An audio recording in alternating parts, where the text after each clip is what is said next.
What's it called? This video will contain spoilers, so if you don't want spoilers, don't watch this video, because this video contains spoilers. So if you don't want spoilers, don't watch this video. This show ran from 2019, and it was just 2019.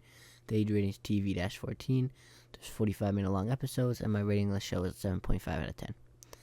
I enjoyed this show. I know a lot of people didn't. I mean, it's not like the greatest show I've ever seen compared to not like that. Okay, no, I'm just saying like it's not as good as like Pretty Little Liars or the rest of them. You know what I mean? But it's still good. It's still worth the watch. And honestly, the worst part about it is that they canceled it before it really got good. Like at the end of the last episode, and also I guess kind of there's some other teasers before it, but it teased like the next big villain, right? And then the season ends, and then you never figure out who it is because they canceled the second season. So I'll never really know who the professor was, right? And that's kind of the worst part, because I feel like it was building up to being really good.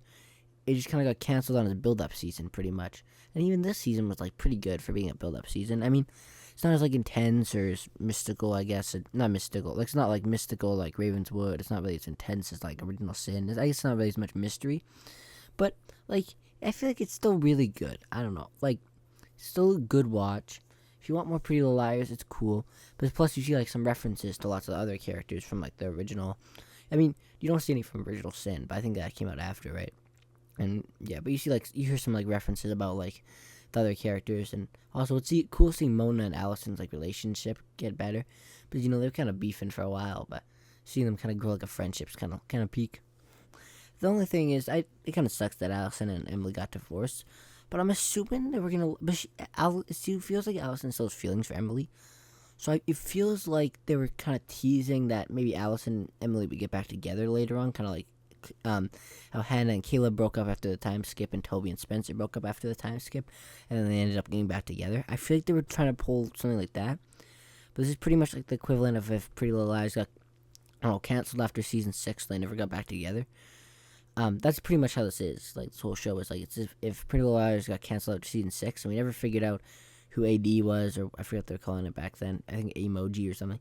And then they never figured out what's it called?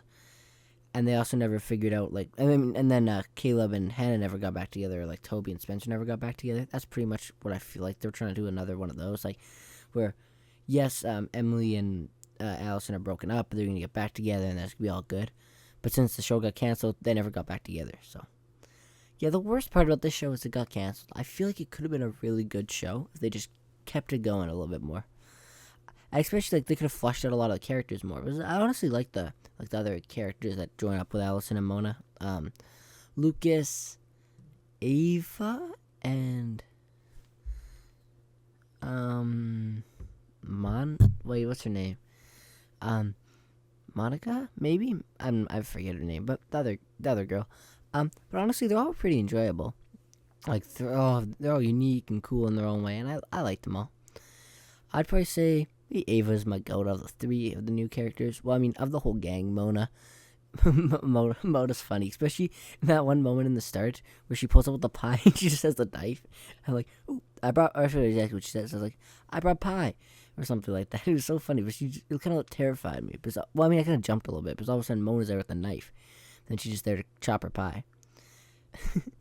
And yeah, I feel like also another thing that they were going to do if the show kept going longer, I feel like Mona and the student guy, because they're both adults, right? So it's not a Ezra, Arya type situation. It's they're 2 adults. It's just that you're not technically supposed to have romantic things with students.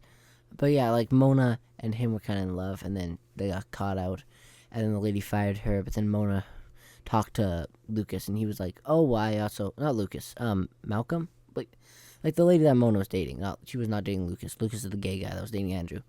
But anyways, Mona was dating some guy, I forget his name, anyways, that guy also did it with the big, head counts, the head lady that had the daughter and the son that got murdered. Anyways, Mona pretty much was yeah. And then, yeah, well, not, Mona was pretty much you already did the bad stuff too, but, so she got to stay, so I don't know, I know Mona kicked her out, but she made a promise to the lady, but I feel like Mona and him, I know Mona kicked him out because he made it, I know Mona kicked him out of her house, and stopped having the romantic relationship because she promised the head lady, but I feel like they were probably going to get back together. Anyways, but yeah, overall, this show's pretty good. So if you're looking for a show to watch and you've watched Pretty Little Liars, I would recommend.